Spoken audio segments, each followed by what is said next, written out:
Our second main topic in Chapter 10 then is looking at mutations. What happens when things don't happen correctly if we have a genetic mistake, and then also taking a look at different viruses and how a virus can cause infection and cause problems, specifically looking at HIV as an example. And so those are our topics today. So if we look at mutations, mutations are just mistakes or problems with your DNA, and they most oftentimes occur during DNA replication when we're copying our DNA. Now remember, we said DNA replication is very accurate, so mistakes tend to be extremely rare. The vast majority of our information is copied correctly or mistake-free. But because we have so much DNA and we copy it so many times, right? We've copied our DNA literally trillions of times to get the trillions of cells that we have as adults. And so even if there's a very, very low chance of a mistake, these mistakes are going to happen just by the sheer volume and amount of DNA that we're going to copy. And so mutations are certainly going to happen. Now, not every mistake is the same. There are different types of mistakes that may impact our cells differently. And the reason we do see mistakes is because while we have our complementary base pairing, A's with T's and G's with C's, there's a little bit of instability and it's not 100% perfect. And so on occasion, we may have some sort of mismatch. Now, last chapter, especially in Chapter 9, we kind of associated some mutations with different diseases. Maybe we think of sickle cell anemia or cystic fibrosis associated with mutations. And certainly those may be associated with mutations, but realize that not all mutations are harmful. Some may be neutral, meaning they don't really impact organisms, and on very rare occasion we may end up with a mutation that actually makes a protein better. It makes it more efficient. Okay? A couple examples of some mutations that are just easy to see. Think of little parakeets, for example. Parakeets in nature are green. They're camouflaged, they blend in, but who wants a boring old green bird as your pet? And so it turns out there's a single mutation in the color gene that results in the bright yellow, sort of very pretty sort of version of the parakeet. Roses and flower color. All the tremendous number of different colors we see in roses today are due to mutations. Rose plants are intentionally mutated by bombarding them with radiation. Now, many of those plants are going to die. They're not going to survive because they're going to be so genetically mutated.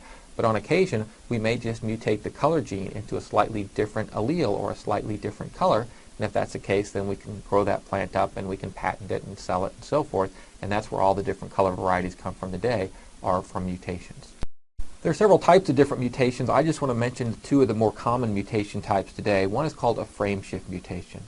And in a frame shift mutation, when our DNA gets copied, an extra nucleotide base, an A, T, G, or C, is either going to be added where one doesn't belong, an extra one is stuck in, or maybe one that's there is deleted or left out. And whether we add or delete, we're going to see the same sort of result, and that's this frame shift mutation, because this type of mutation will alter or change what's referred to as the reading frame of the gene. It's going to cause the gene's reading frame actually to shift in one direction or another. And the reason for this is because, remember, when we read our genetic language, we're reading it 3 letters at a time in those little 3-letter words or codons. So let's take a look at an example just with letters, and then we'll apply it to DNA in particular. So here's a sentence with 3-letter words. The cat ate the rat. Okay, so for whatever it's worth there, all the words are 3 letters like our genetic code. Each word has meaning, and then the sentence has a meaning. But let's say I'm going to copy the cat ate the rat, and I'm going to make one of these frame shift mutations. In particular, I'm going to leave out the C. I'm going to delete the C out by accident. Well, all the other letters are correct. I'm just making that one mistake. But as we'll see, that'll have a huge impact on my information, because my first word is going to be the same, T-H-E, but my next word I have to read in groups of 3, so that my next word would be A-T-A. And then the next word, T-E-T, and so on. And so because we have to read in groups of 3, if I delete or add a letter, I'm changing my groupings of 3. And so that's what's referred to as the reading frame, how our 3 letters are grouped together. And so adding or deleting a base is going to shift that reading frame. And so in this case, my one mutation, even though 14 of the 15 letters are correct up there, it changes it into my sentence into complete gibberish. Now it's complete nonsense. And so in a frame shift mutation, all the information downstream or after the mistake is correct information, right? My letters are still correct, but they're not going to be read in the correct groupings. And as you can imagine, if you had one of these mistakes early in a gene, that's basically not going to make the right protein at all and going to cause real serious health issues. So let's take a look at a frame shift example using DNA. So let's say this is part of a gene somewhere, and this is our template strand of DNA, AAC, GTT, CCC, and GAC. Well, if this is going to be expressed or turned into protein, the matching messenger RNA would be UUG, CAA, GGG, and CUG. And if I look up on my genetic code the amino acids for those 4 codons, they are leucine, glutamic acid, glycine, and leucine. Okay? But let's say when we copy this DNA we make a mistake, and then since we deleted a base last time in that word example, let's add a base in, because we'll see the effect is basically the same here. Let's stick a C in between those first two A's. That's going to be our mutation. So again, all my letters are right, but they're going to be read in different groups here. And so now my matching messenger RNA would be UGU, GCA, AGG, and GCU. And that extra G would be read with whatever letters might come next. And if I look up those four words on the genetic code, they code for the amino acids cysteine, alanine, arginine, and alanine. So again, we can see that everything after that mistake is going to be complete gibberish. Even though it's the correct letters, they're not read in the right groups, and so basically I'm certainly not going to make the right protein. That protein on the bottom isn't going to fold up and have the same function as the original protein needed to.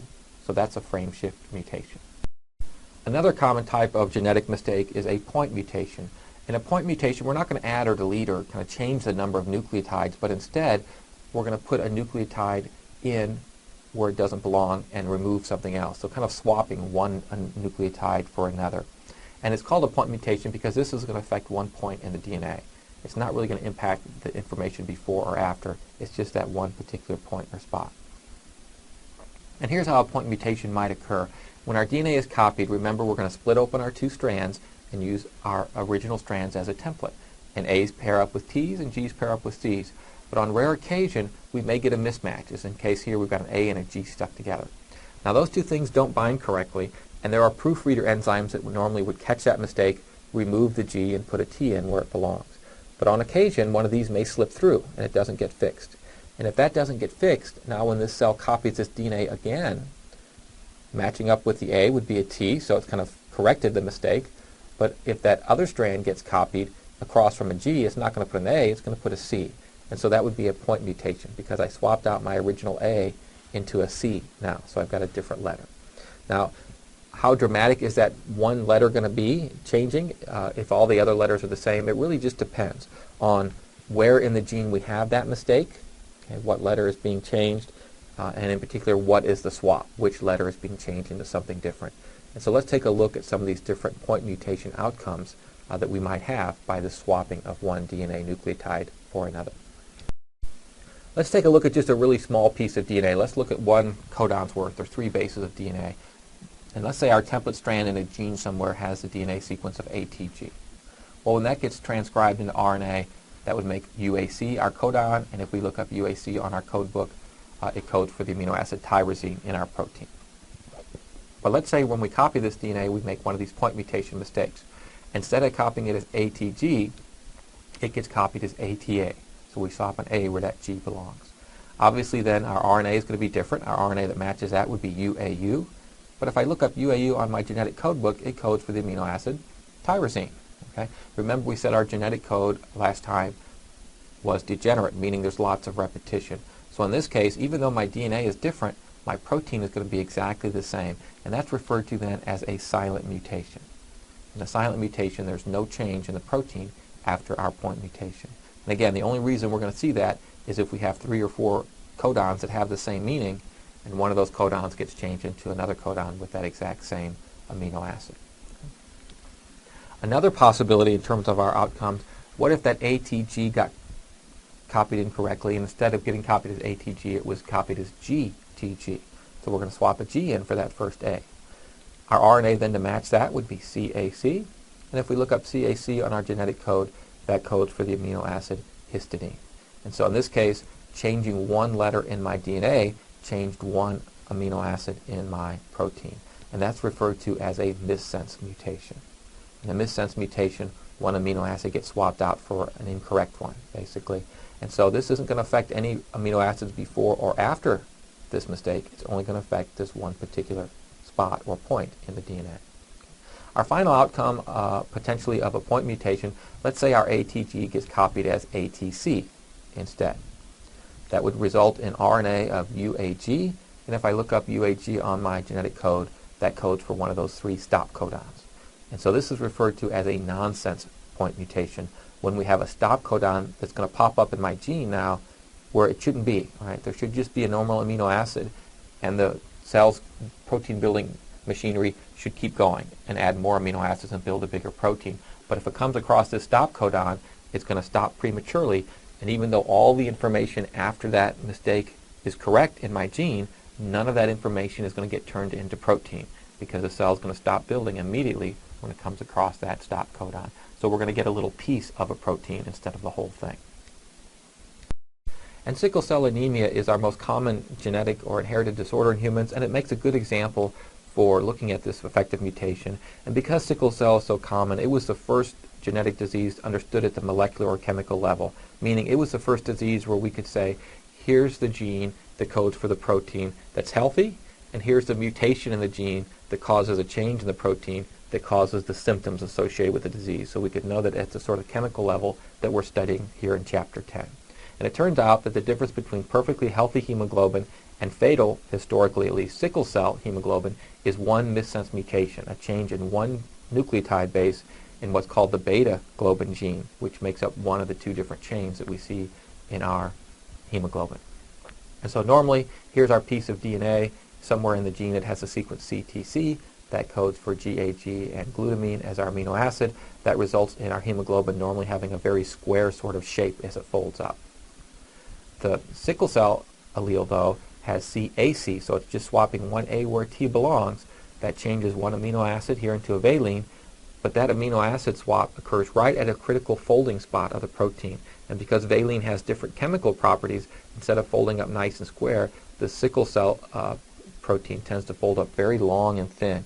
And so that's going to cause problems with the blood because our square hemoglobin normally fits right nice into the center of our round blood cells, but that long, thin hemoglobin, the sickle cell version, is going to cause the blood cells to stretch out to hold that long, skinny protein, and that's what causes the sickle shape, which causes all the circulatory problems because these cells tend to poke into the blood vessels, cause clots, and they don't circulate very well. Our second main topic then in Chapter 10 is looking at viruses, and again looking at the DNA, RNA, protein aspects that we've been talking about here, but applying it to viruses. And viruses cause infections by injecting their genetic material, which is usually DNA, into a cell.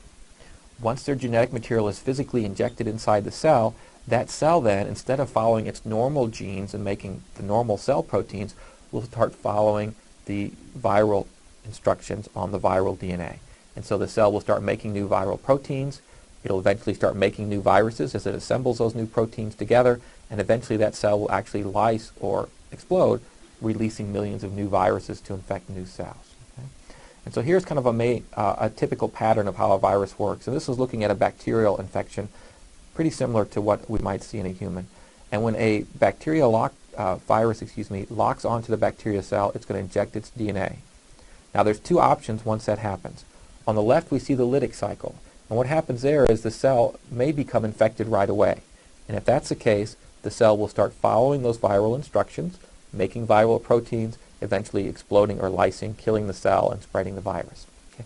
But on occasion, what we may see, and this is going to be due to environmental influences, or it may be due to different types of viruses and how they work, sometimes that viral DNA, instead of becoming active right away, it will not be expressed, and instead will be spliced into the host cell's DNA.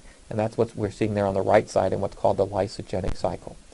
And if that viral DNA gets spliced into the host DNA, which for bacteria is one round piece, obviously for us it would not be that case, but once it gets spliced in, it's not going to cause the bacteria any problem, but every time the cell divides then, it's going to copy that DNA, viral DNA, as part of its own DNA. And so that virus is kind of gradually spreading from one cell to another. And then eventually some sort of environmental cue may cause that cell to splice the viral DNA out of its own chromosome, and then that viral DNA will become active and move over to that lytic cycle, causing infection.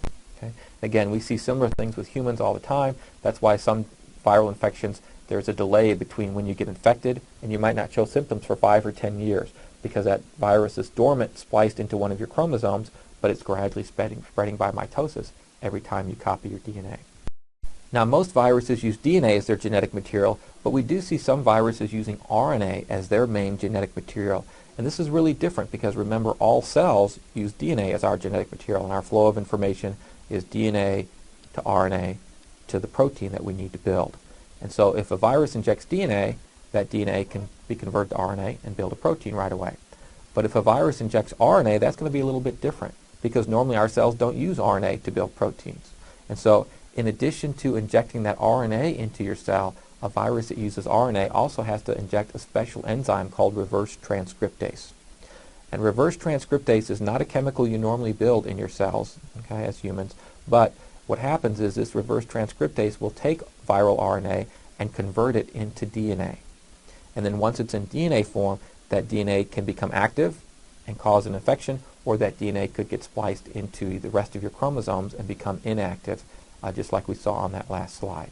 And so RNA viruses have to inject both their RNA and this special reverse transcriptase enzyme to cause an infection. So RNA and reverse transcriptase have to be injected into your cell. And there are lots of common retroviruses. Ebola happens to be a retrovirus. HIV, human immunodeficiency virus, is going to be our example today.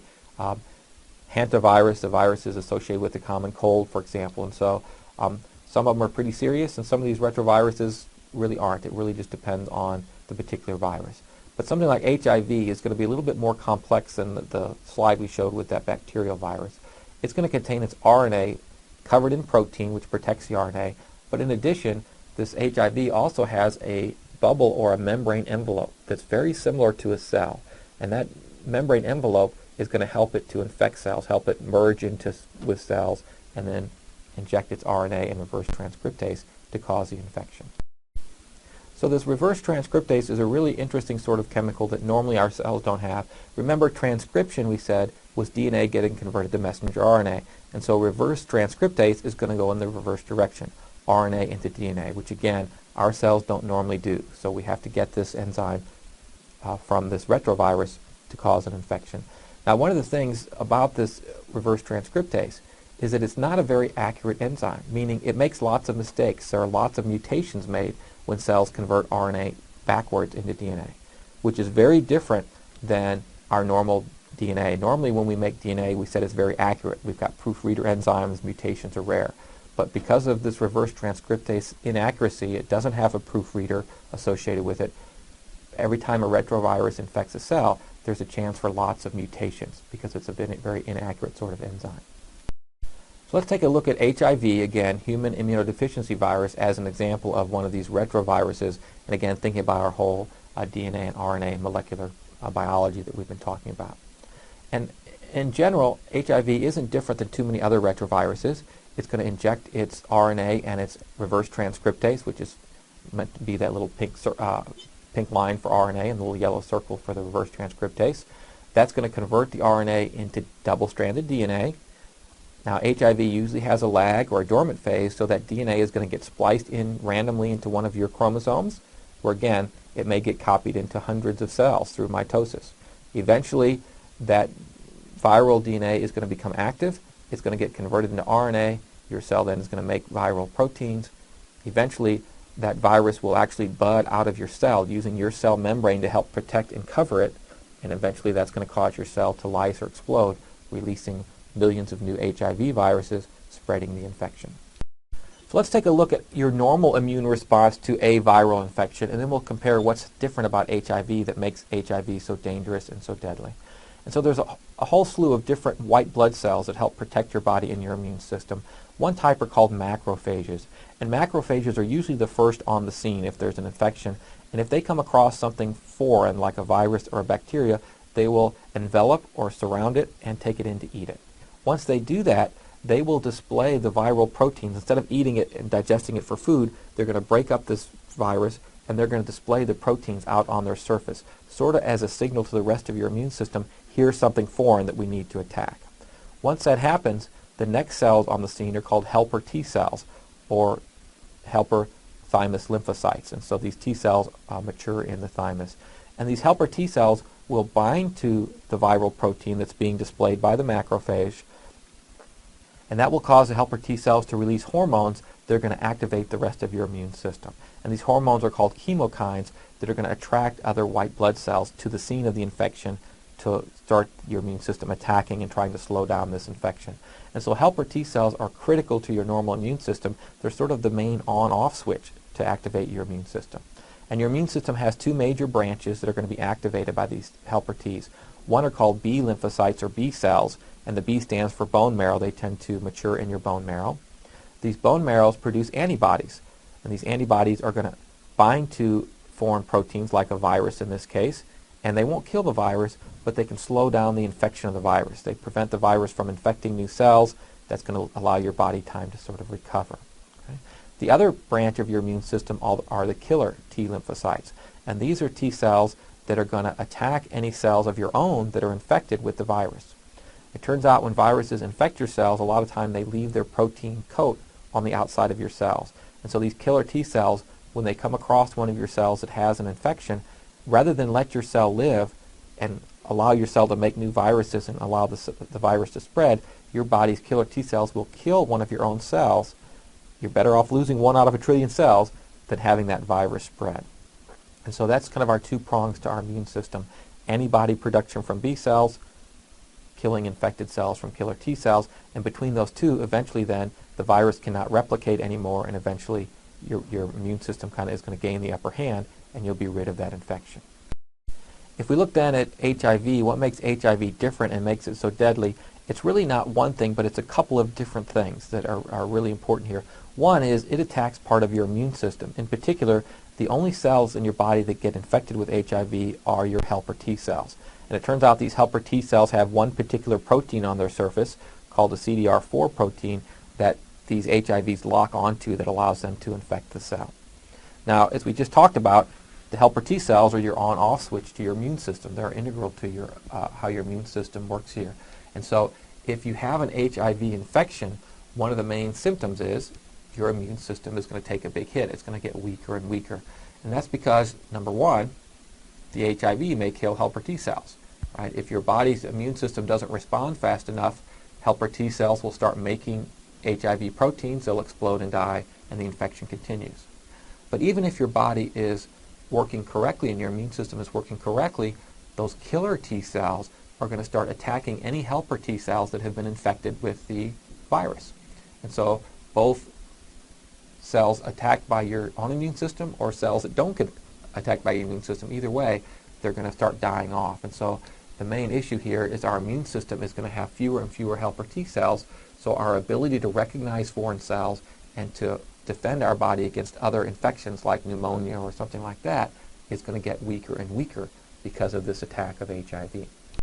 And this is just a photo from the electron microscope, kind of a time lapse showing an actual HIV infecting a helper T cell. And the HIV is kind of the oval egg-shaped thing. We can see on the left it's binding to the surface of the helper T, and then a little bit later we can see that the envelope has moved inside of the helper T, and eventually it's going to inject its RNA and its reverse transcriptase and cause the infection.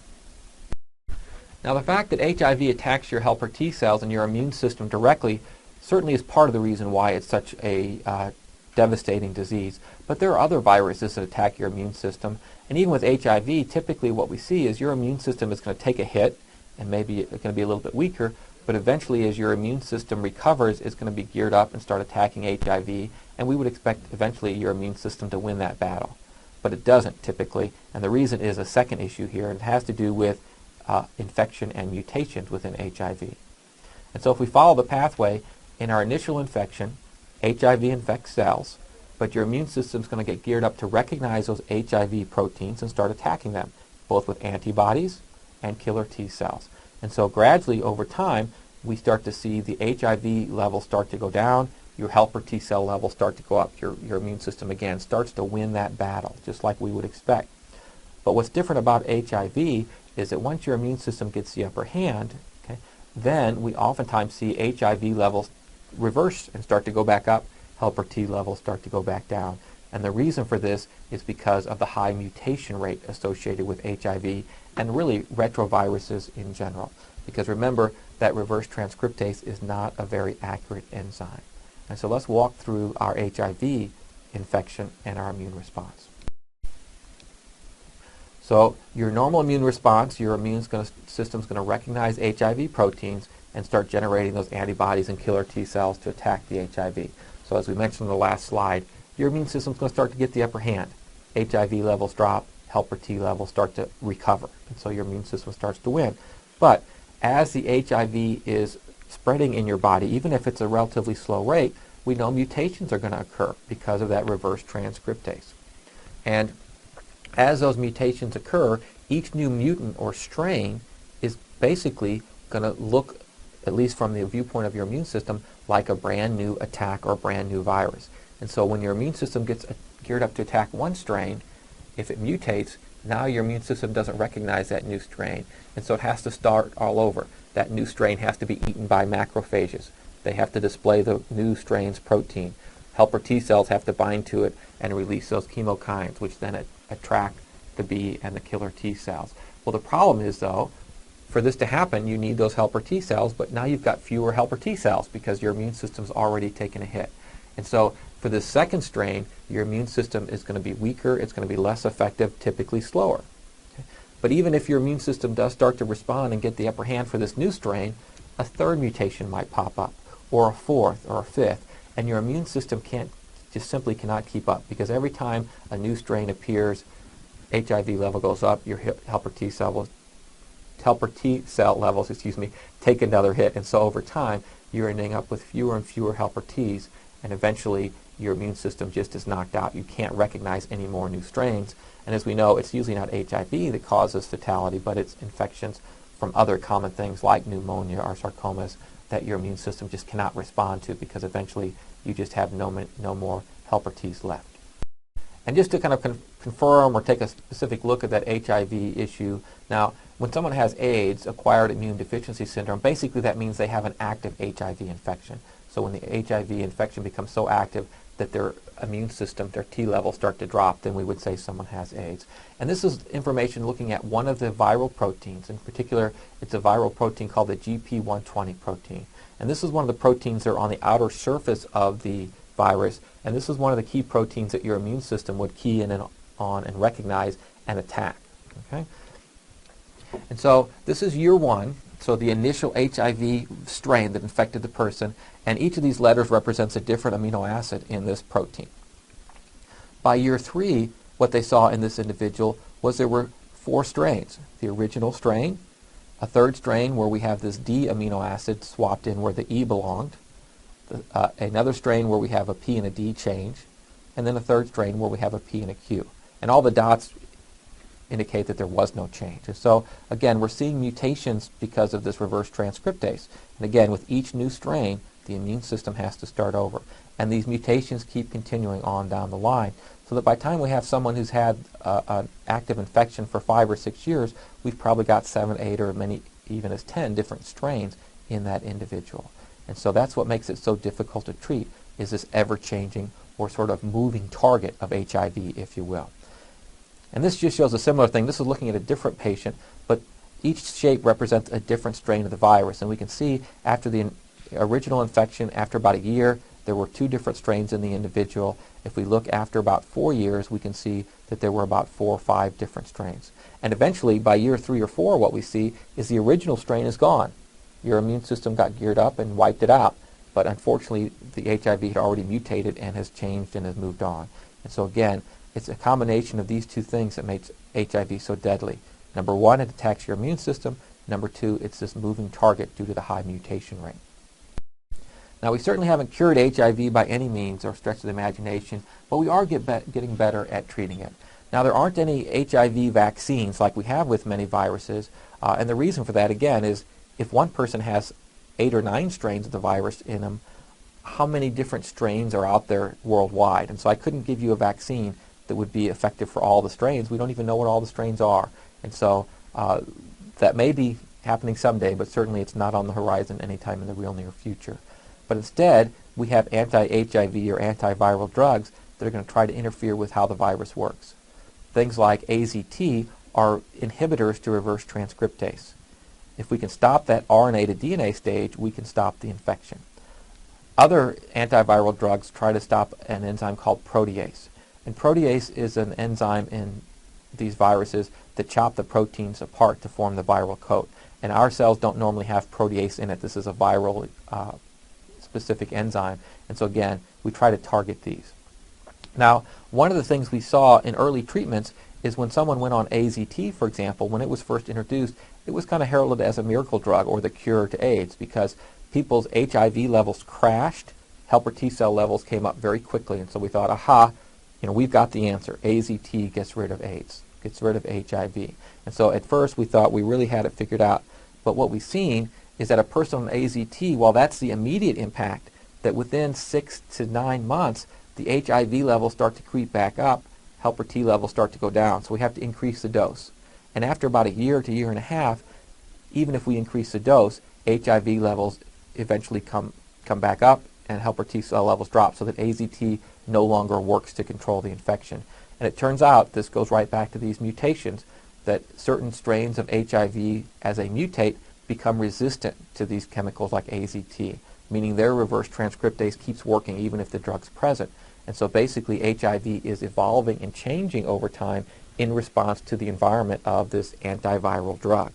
And so again, eventually it wouldn't work. And so after AZT treatment, maybe someone went on an antiprotease drug and it would work well for a year or two. And then eventually HIV would mutate and evolve. And so we'd have to change to a different drug, eventually running out of drugs. Today, what people do that treats HIV so much more effectively is we have what are called multiple drug cocktails. We're not going to give a person one drug and let HIV evolve resistance and then give another drug and let HIV evolve resistance, but instead we're going to give a person all of our anti-HIV drugs at once, because there's no single mutation or change in the DNA that would allow the HIV to be resistant to everything with one step. And so we're going to make the environment so tough that HIV evolution should stop, or at least dramatically slow down in terms of its response to these drugs. And so that's what we have. Now, again, after about 5 or 10 years on these cocktails, they seem to be effective, so we have not seen HIV levels come back. So hopefully long term, they will be more of a long-term solution.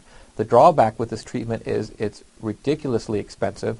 It's only available in Western countries, and if someone has some really good insurance or deep pockets, and it involves about, I think, 25 to 26 pills per day for someone on this treatment. So there's lots of side effects. It's certainly not the end result that we're looking for. But compared to 15 or 20 years ago, when an HIV infection was basically a death sentence, we have come a long way in our treatments. So to summarize, we know mutations are rare. They're mistakes in the DNA, but because we have so much DNA, mutations are going to happen. And we talked about frame shift versus point mutations, and then some of those different outcomes of point mutations, silent and missense and nonsense. In terms of our viruses, we know viruses make their living by injecting their genetic material into cells and then taking over the cells' kind of protein-building machinery to build viral proteins. Retroviruses, we said, use RNA as their genetic material. They also have to inject that reverse transcriptase enzyme in. HIV is just one of many different retroviruses. It's particularly deadly, though, because it attacks the immune system, and because it mutates at this very high rate, it's a moving target. It's difficult for your immune system to get a hold of.